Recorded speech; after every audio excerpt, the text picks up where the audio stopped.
नमस्कार, मैं श्वेता सिंह आपका स्वागत करती हूं। रात के 10 बज रहे हैं। आप आज तक पर दस्तक देख रहे हैं, जहां आज आपको हिंदुस्तान के डीएनए और राजनीति के डीएनए के बीच खड़े आम इंसान की कहानी देखने को मिलेगी। संघ प्रमुख मोहन भागवत जब कहते हैं कि हिंदू मुसलमान अलग नहीं है, बल्कि भारतीय होने के नाते सबका डीएनए एक है, तो राजनेता अपने सियासी डीएनए का परिचय देते हैं। जिन्हें मौका देते हैं बीजेपी और हिंदुत्ववादी संगठनों के कुछ नेता, जो राष्ट्रीय स्वयंसेवक संघ के प्रमुख की बातों को भी नहीं मानते। ऐसी राजनीति पर जरूरी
हम समान पूर्वजों के वंशज हैं। अब ये विज्ञान से भी सिद्ध हो चुका है। 40,000 साल पूर्व से हम भारत के सब लोगों का डीएनए, सब लोगों का निरपवाह डीएनए समान है। इस आधार पर आरूढ़ होकर हम जब विचार करते हैं तो मन में अपनापन आता ही है।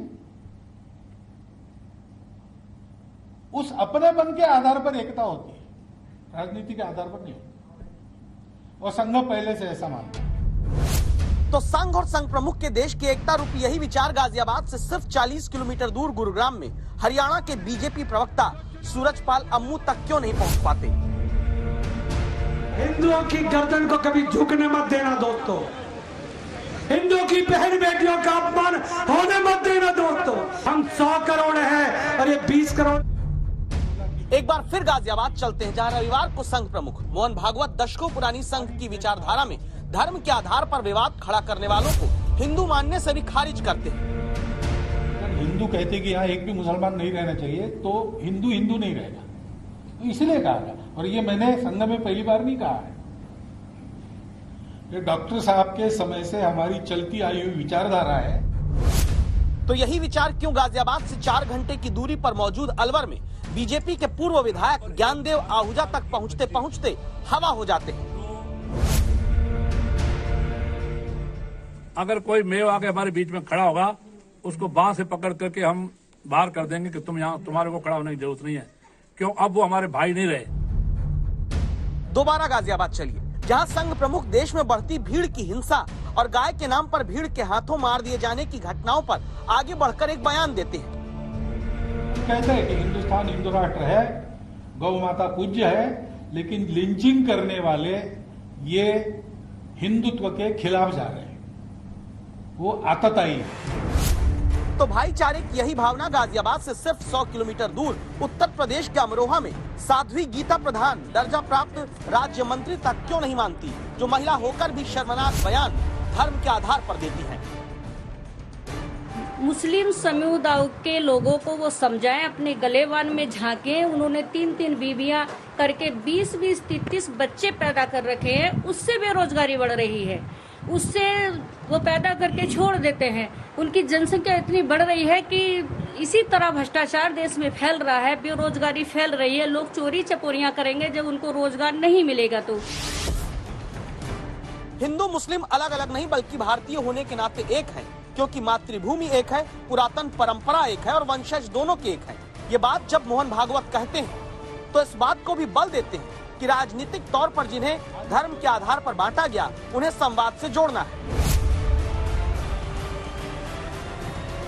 डिस्कॉर्ड ही कभी सॉल्यूशन नहीं हो सकता, डायलॉग यही सॉल्यूशन हो सकता है। और कभी भी संघर्ष से होता नहीं, नुकसान ही होता है। लेकिन संवाद की जो कोशिश संघ प्रमुख चाहते हैं, उसी प्रयास पर प्रहार करने वाले नेता सामने आ जाते हैं। यूपी में दर्जा प्राप्त राज्य मंत्री साध्वी गीता प्रधान, राजस्थान में बीजेपी के पूर्व विधायक ज्ञानदेव आहूजा और हरियाणा में बीजेपी के प्रवक्ता बने सूरजपाल अम्मू आखिर कैसे एकता की इसी डीएनए को तोड़ने की छूट पा जाते हैं? पाकिस्तानी को हम यहाँ से घरों में किराए पर मकान नहीं देंगे, ये प्रस्ताव पर पास करो, मुझे आपत्ति है। इन को इस देश से निकालो, ये प्रस्ताव पास होना चाहिए। हरियाणा की राजधानी गुरुग्राम में एक महापंचायत आयोजित होती है। जात के नाम पर बने संगठन के मुखिया और बीजेपी नेता सूरजपाल अम्मू के हाथ में माइक होता है और कानून को चुनौती देते हुए उन्हीं लोगों के प्रति भीड़ को भड़काते शब्दों की बौछार होती है जिनके साथ डीएनए संघ एक बताता है। अगर हम चुप बैठ गए तो ये हमारे घरों में घुस जाएंगे और ये देश दोबारा से पाकिस्तान बन जाए। क्या आप चाहते हो देश पाकिस्तान बने? कौन कौन नहीं चाहता? 2-3 हाथ नहीं खड़ा कर रहे।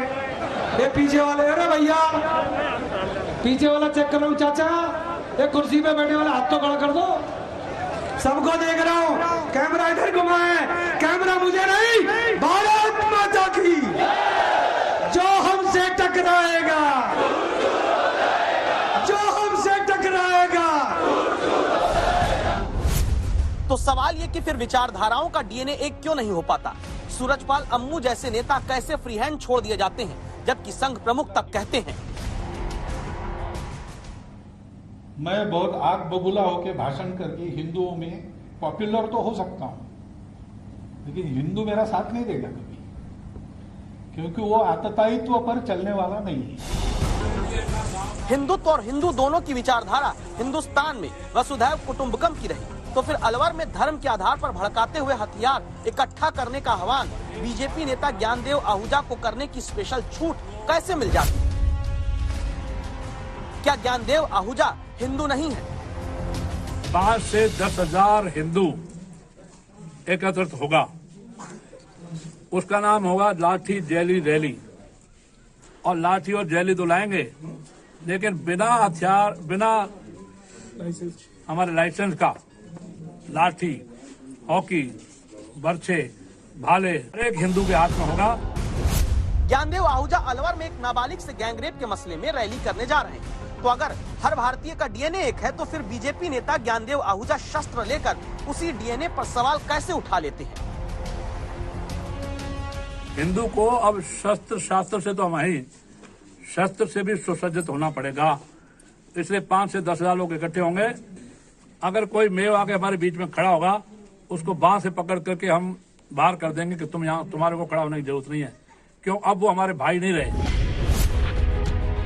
और क्या जब एक सार्थक संवाद की बात संघ प्रमुख करते हैं, तो ज्ञानदेव आहूजा, सूरजपाल अम्मू और साध्वी गीता प्रधान समेत दूसरे नेता कोशिशों पर पानी फेरकर राजनीति का मौका पैदा करके पूरे संवाद पर ही संशय डाल देते हैं।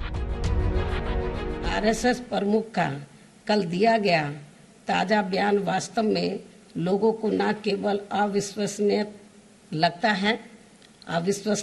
है, बल्कि मुंह में राम बगल में छुरी ही ज्यादा लगता है। मैं तो शुरू से यही कह रहा हूँ कि हिंदू मुसलमान भाई भाई हम सब एक हैं। यही भाजपा, संघ और विश्व हिंदू परिषद, अरे मोहन भागवत जी आप ही के चेले चपाटी है जो इस देश में दंगे कराते हैं।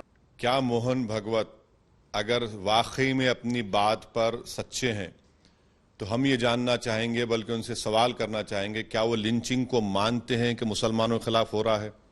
और अगर हो रहा है तो करने वाले इतने रेडिकलाइज क्यों हो चुके हैं? और अगर रेडिकलाइज हो चुके हैं तो किसकी आइडियोलॉजी पर रेडिकलाइज हुए हैं और कौन उनको हिम्मत दिला रहा है? क्या मोहन भागवत नहीं जानते कि इखलाक हो, पीलू खान हो, रकबर हो, अलीमुद्दीन अंसारी हो, जुनैद हो या आसिफ हो, ये तमाम के तमाम जो एक्यूज हैं, इनका ताल्लुक हिंदुत्व की आइडियोलॉजी से नहीं है। राजनीति का मट्ठा अच्छी खासी कोशिशों को जड़ों से खोखला कर देता है। इसीलिए जरूरी है कि जब डीएनए एक होने से लेकर भीड़ की हिंसा करने वालों को हिंदू नहीं बल्कि आतताई बताने वाले बयान आए तो फिर उनका विरोध करने वाले सूरजपाल, ज्ञानदेव आहूजा, साध्वी गीता जैसे नेताओं तक भी संदेश पहुंचे, न कि धर्म के आधार पर डर की राजनीति फैलाने की छूट मिली रहे। दिल्ली से अशोक सिंघल के साथ आज तक ब्यूरो। संघ प्रमुख मोहन भागवत के बयान को उत्तर प्रदेश में अगले साल की शुरुआत में होने वाले चुनाव से पहले एकता के नाम पर सियासी चश्मे से विरोधी देख रहे हैं।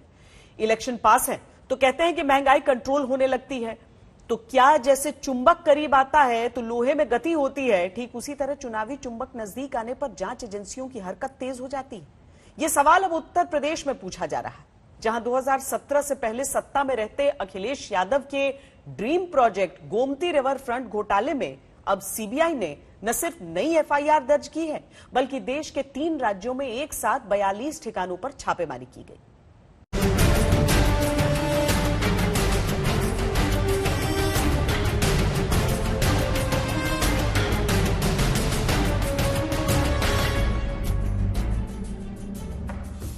उत्तर प्रदेश, पश्चिम बंगाल और राजस्थान के कई जिलों जैसे लखनऊ, गाजियाबाद, नोएडा, आगरा, बुलंदशहर, अलीगढ़ समेत 42 जगहों पर सोमवार सुबह जब सीबीआई की टीम छापेमारी करने पहुंची, ये तस्वीरें तभी की हैं।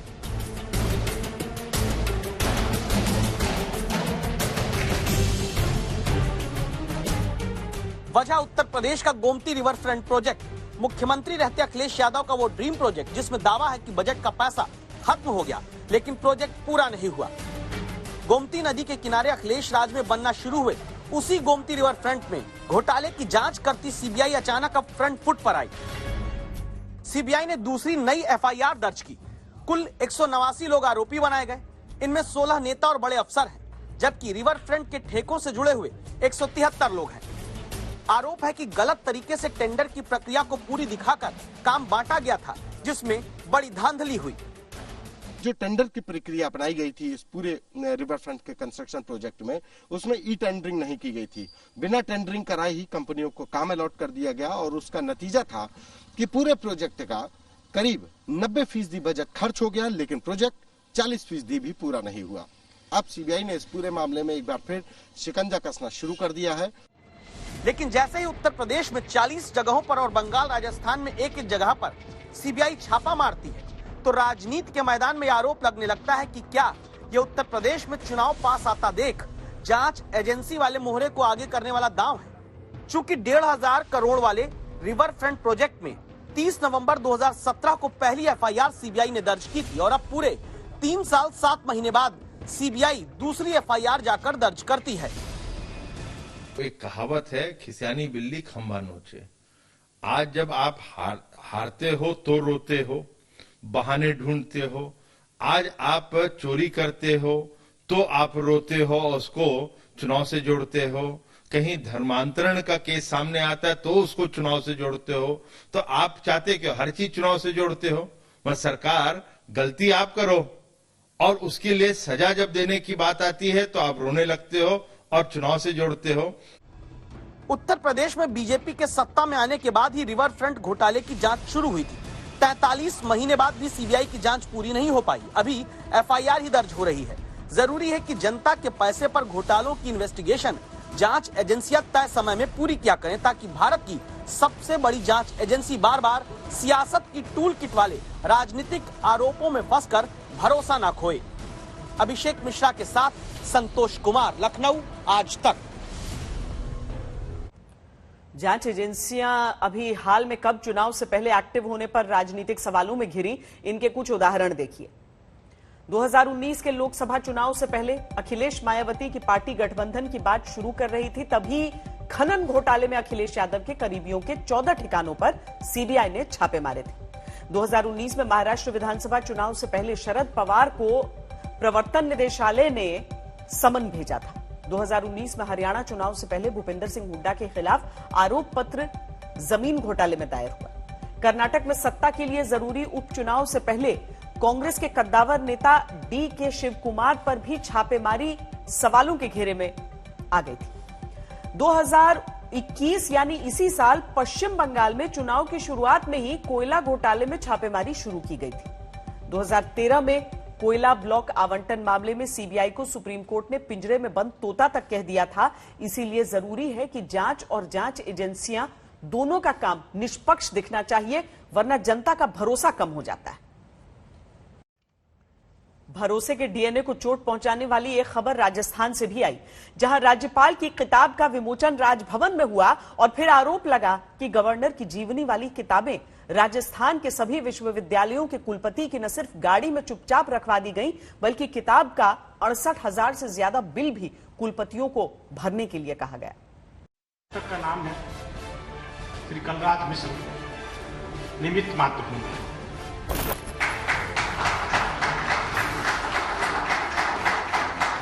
अपना क्वारंटीन खत्म करके राजस्थान के मुख्यमंत्री अशोक गहलोत राज्यपाल कलराज मिश्र की जिस बायोग्राफी कलराज मिश्र निमित्त मात्र हूं के विमोचन के मौके पर बाहर आए, वो किताब और समारोह दो विवादों से सुर्खियों में आ गया। पहला विवाद हुआ कि राज्यपाल की उस किताब के समारोह में मुख्यमंत्री गहलोत पहुंचे, जिसमें बीजेपी को ज्वाइन करने की अपील की गई। और दूसरा विवाद पैदा हुआ राज्यपाल की किताब कुलपतियों की गाड़ी में रखाकर 68,383 रुपए का बिल थमा देने को लेकर। ये तस्वीरें 1 जुलाई की हैं, जब जयपुर में राजभवन के भीतर राज्यपाल की जीवनी वाली किताब का विमोचन करने में लोकसभा स्पीकर ओम बिरला के साथ मुख्यमंत्री अशोक गहलोत भी मौजूद थे। अब देखिए इसी किताब के पेज नंबर 116 पर प्रधानमंत्री नरेंद्र मोदी और गृह मंत्री अमित शाह की तस्वीर के साथ बीजेपी से जुड़ने की अपील की गई। इसमें लिखा है कि आइए हम एक नए भारत के निर्माण के लिए आंदोलन का समर्थन करें, एक भारत श्रेष्ठ भारत के लिए हाथों को और मजबूत करें। अब कांग्रेस को कहना पड़ रहा है कि हमें नहीं पता था कि भीतर क्या लिखा है। बुक के अंदर क्या है आप ये मानकर चलिए, वो नहीं देखा गया। वो बुक लॉन्च करने, बीजेपी की बुक लॉन्च करने नहीं गए मुख्यमंत्री जी, वो तो गवर्नर साहब की जो खुद की जो उनकी हिस्ट्री है उसको लॉन्च किया गया। राजभवन में आयोजित राज्यपाल की जीवनी के विमोचन को लेकर दूसरा विवाद और बड़ा है, जहां आरोप लगा कि राजस्थान के 27 विश्वविद्यालयों के कुलपतियों की गाड़ी में राज्यपाल की जीवनी वाली किताब की 19 प्रतियां रख दी गई। साथ में कुलपतियों के ड्राइवर को राज्यपाल की किताब के बदले 68,383 रुपए का बिल भी थमा दिया गया। दावा है कि किसी कुलपति को इसके बारे में जानकारी तक नहीं थी, लेकिन गाड़ी में राज्यपाल की जीवनी वाली 19 किताबों का कार्टन रखे जाने और 68,000 से ज्यादा का बिल कुलपतियों को दिए जाने के विवाद पर राजभवन को सफाई देनी पड़ी। कहना पड़ा कि इस पूरे विवाद से राजभवन का लेना देना नहीं है, प्रकाशक को सिर्फ राजभवन में किताब के लोकार्पण की इजाजत दी गई थी। सवाल ये कि क्या एक पब्लिशर को इतनी छूट है कि वो राजभवन में आए कुलपतियों की गाड़ी में राज्यपाल की वो जीवनी वाली किताबें रखकर ड्राइवर को बिल थमा दे, जिन किताबों को उसने छापा है। क्या इस मामले में अब जीवनी छापने वाले प्रकाशक पर कार्रवाई होगी? देवांकुर वधावन के साथ शरद कुमार, जयपुर, आज तक। सवाल तो दस्तक देता ये भी है कि महंगाई, गरीबी, कर्जदारी में फंसी जनता का बिल कौन भरेगा? कोरोना की 2 लहरों के बीच लगे लॉकडाउन में देश की एक बड़ी आबादी को कर्ज में डुबाया है। ऐसे ही कर्ज में डूबे किसान पिता और बेटे की ये कहानी आपको पहले दिखाते हैं।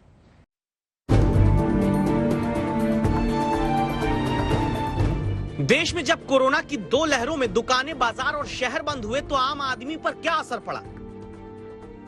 इस कहानी को आज एक किसान के परिवार से समझिए, जिनके कंधे पर हल नहीं बल्कि अपने बेटे की वो साइकिल है जो तमिलनाडु सरकार ने स्कूल में पढ़ने वाले बच्चों को मुफ्त योजना के तहत दी। तमिलनाडु के थिरुथानी में 37 साल के किसान नागराज खेत में आकर बेटे के साथ इस साइकिल से कैसे अपनी समस्या का हल निकालने के लिए मजबूर हुए, ये देख लीजिए।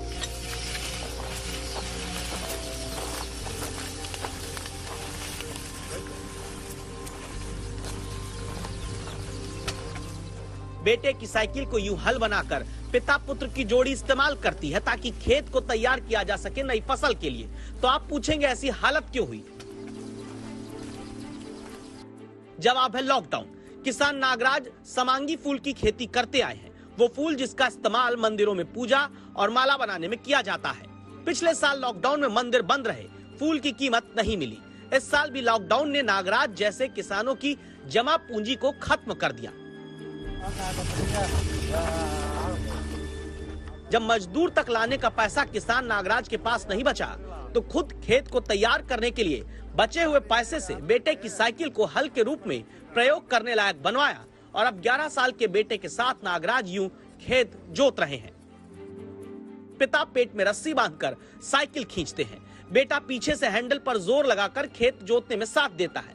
यह कहानी सिर्फ देश में नागराज जैसे किसानों की नहीं, जिनकी जमा पूंजी लॉकडाउन में खत्म हुई या कम हो गई और मदद नहीं मिली, बल्कि CMI के आंकड़ों के मुताबिक देश में 97% लोगों का हाल यही है जिनकी आमदनी घटी है।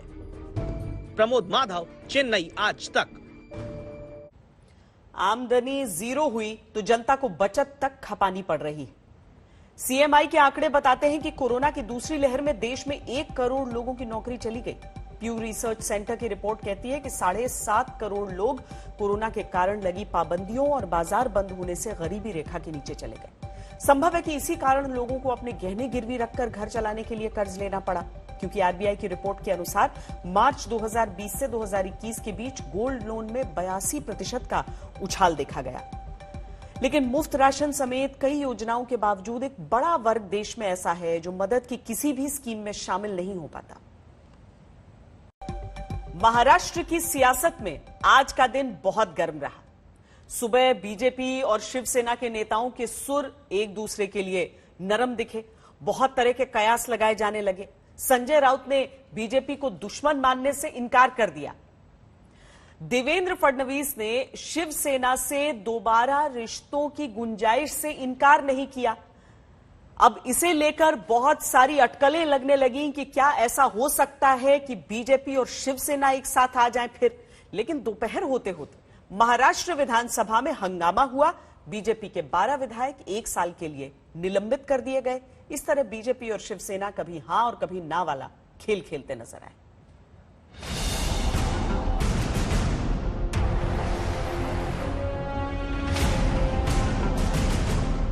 आमच्यात शत्रुत्व नव्हतंच ना, कधी शत्रू थोडी होता।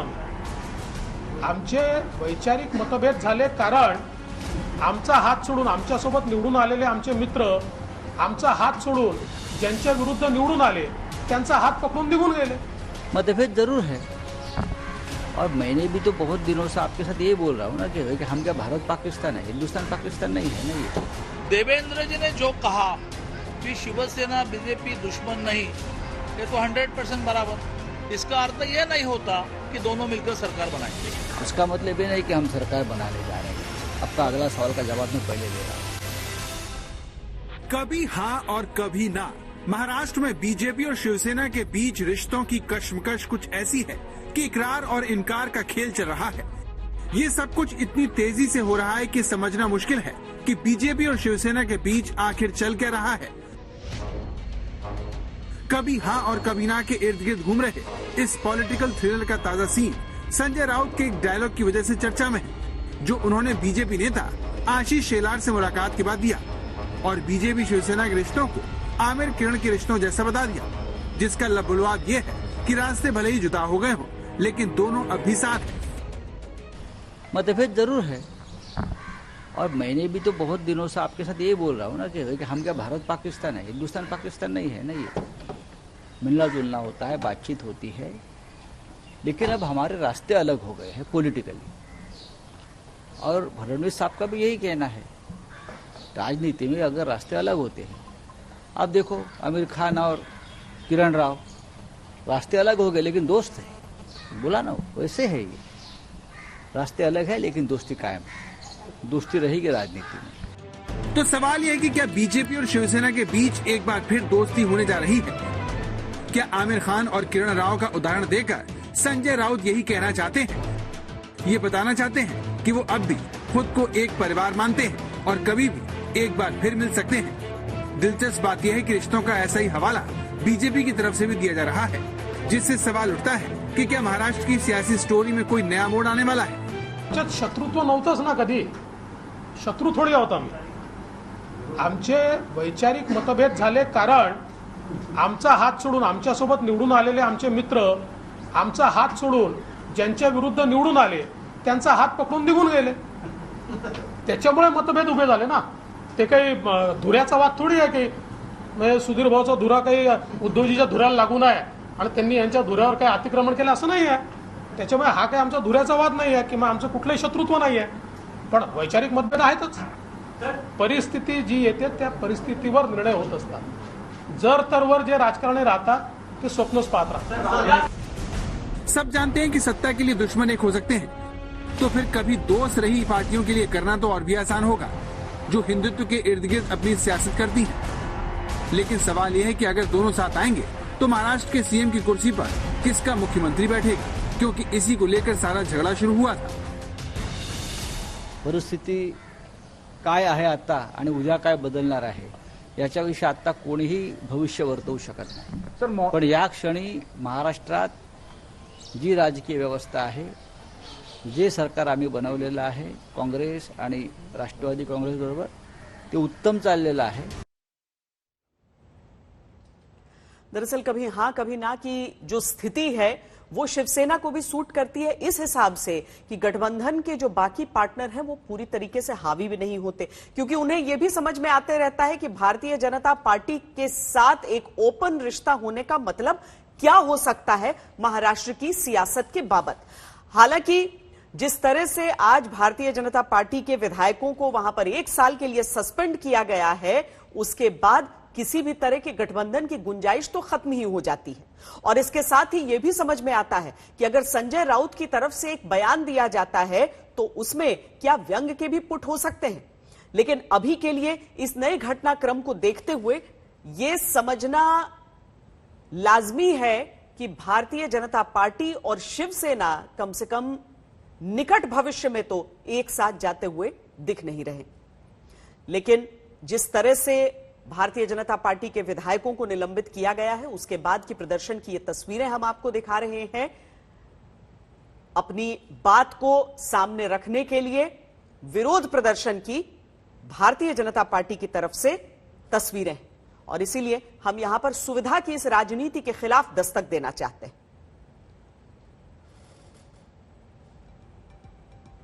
मौका देखकर दोस्त और दुश्मन बनने की ये जो रवायत चल निकली है महाराष्ट्र में, उसकी ही एक बानगी भर है.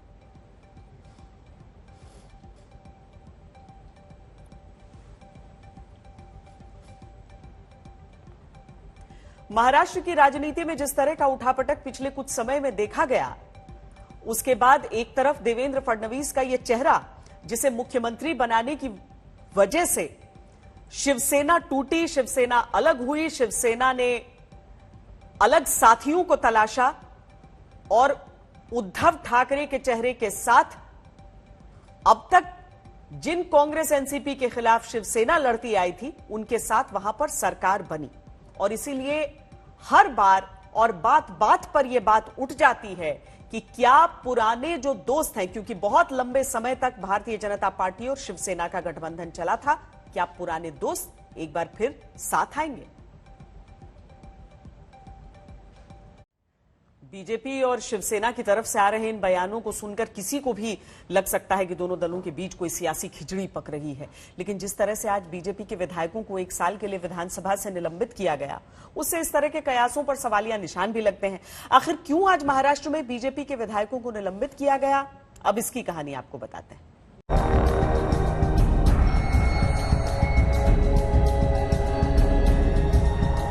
एक तरफ बीजेपी और शिवसेना पुराने रिश्तों के आधार पर खुद को दुश्मन मानने से इनकार कर रहे हैं. दोनों के बीच पक रही कथित सियासी खिचड़ी में कुछ भी हो सकता है का तड़का लगा रहे हैं. उसी महाराष्ट्र की विधानसभा में उद्धव के करीबी मंत्री अनिल परब ने प्रस्ताव पारित करके बीजेपी के 12 विधायकों को 1 साल के लिए सस्पेंड कर दिया. बीजेपी के जो विधायक सस्पेंड हुए हैं, उसमें महाराष्ट्र बीजेपी के कई बड़े चेहरे शामिल हैं. संजय कुटे, आशीष शेलार, अभिमन्यु पवार, गिरीश महाजन, अतुल भटखलकर, पराग अलवणी, हरीश पिंपले, राम सातपुते, जय कुमार रावल, योगेश सागर, नारायण कूचे और कीर्ति कुमार, ये वो नाम हैं जिन्हें महाराष्ट्र विधानसभा से 1 साल के लिए निलंबित कर दिया गया है. को भी शर्म आ जाए, ऐसे नए तालिबानी ये शिवसेना कांग्रेस और राष्ट्रवादी कांग्रेस के लोग हैं. इनका स्वरूप नया तालिबानी इस प्रकार से ही किया जा सकता है. इस प्रकार से ये लोग महाराष्ट्र में कारोबार करने का प्रयास कर रहे हैं. विधानसभा में सारा विवाद ओबीसी आरक्षण को लेकर शुरू हुआ, जिसे लेकर बीजेपी विधायक विधानसभा में खासे आक्रामक दिखे।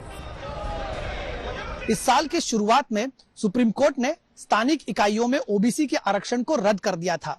महाराष्ट्र सरकार का कहना है कि ये इसलिए हुआ क्योंकि केंद्र ने ओबीसी का एम्पिरिकल डेटा नहीं दिया। भारतीय जनता पार्टी इसे बहानेबाजी का करार दे रही है। इसी सिलसिले में जब वरिष्ठ मंत्री छगन भुजबल बयान देने के लिए उठे तो सदन में हंगामा हो गया। दावा है कि बीजेपी विधायक स्पीकर की वेल के सामने नारेबाजी करने लगे और उन्होंने कार्यवाहक स्पीकर भास्कर जाधव से बदसलूकी की। इसके जवाब में उद्धव ठाकरे के करीबी मंत्री अनिल परब ने सभी 12 आरोपी विधायकों को 1 साल के लिए निलंबित करने का प्रस्ताव रख दिया। लेकिन बीजेपी का आरोप है कि सारी कोशिश स्पीकर चुनाव में उसके सदस्यों की संख्या को कम करने की है। एक षड्यंत्र के तहत सत्ता पार्टी ने हमारे 12 विधायकों को सस्पेंड किया है। महाराष्ट्र विधानसभा में भारतीय जनता पार्टी के 106 विधायक है। 12 सदस्यों के निलंबन के बाद यह आंकड़ा 94 पर आ गया है। इससे पहले एमएनएस और एमआईएम के विधायकों पर भी इसी तरह की निलंबन की कार्रवाई की गई थी। आंकड़ों के हिसाब से यह कार्रवाई बड़ी है, जिसकी जांच करने का भरोसा अब महाराष्ट्र सरकार दे रही है। वहाँ सदन में तो गड़बड़ी हुई, जो राजदंड है वो तो भगाया गया, फिर और कुछ सारे जो है उनके टेबल के ऊपर चढ़ गए, टेबल के पास गए, फिर जो है टकू हुई, अर्जन हुआ हाउस। अर्जन होने के बाद जब वो सभा तालिका के ऊपर जो बैठे हुए सभापति थे अपने भास्कर जाधव, वो अध्यक्ष के रूम में गए तो वहां जाकर उन्होंने जो कहा कि उनको गाली गलौज किया गया,